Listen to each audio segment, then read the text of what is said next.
আল্লাহ তাআলা আমাদেরকে আহ্বান জানিয়েছে, ওহে বিশ্বাসীরা, পাপ হতে পারে, ভুল হতে পারে, অন্যায় হতে পারে, ওই অন্যায়ের উপর অটল থেকো না, আমার কাছে ফিরে আসো।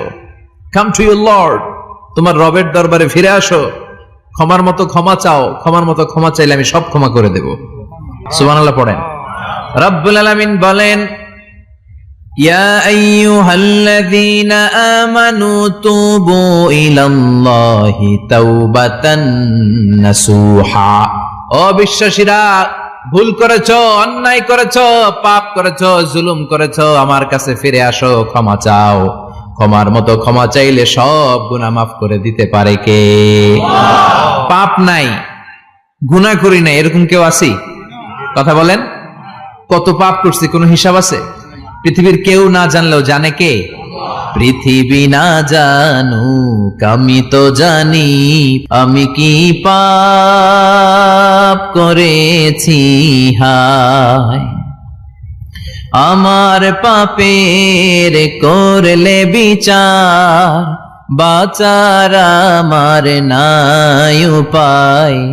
দয়াময় প্রভু মাফ করো আমায়,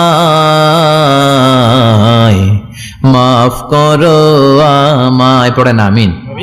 আমাদের পাপগুলো ক্ষমা করে কে? চিল্লায় বলেন কে? আল্লাহ ডেকে বলে, গোলাম আমি হলাম গাফিরুয যামব কাবিলুত তাওব।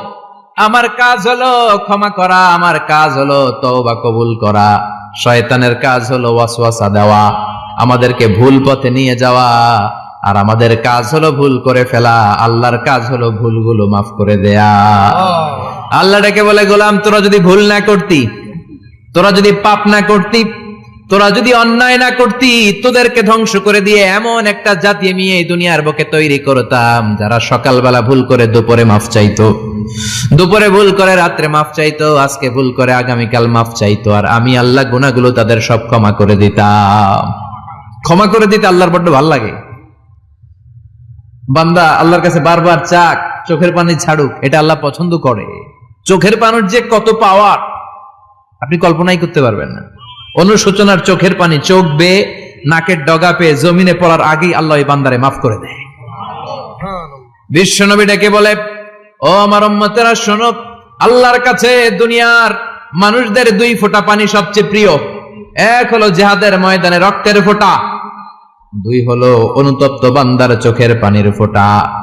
কত ভুল আপনি করেছেন, কত অন্যায় আপনি করেছেন, কত পাপ আপনার হয়েছে, কত মিথ্যা আপনি বলেছেন, কয় ওয়াক্ত নামাজ ছেড়েছেন, কয় লাখ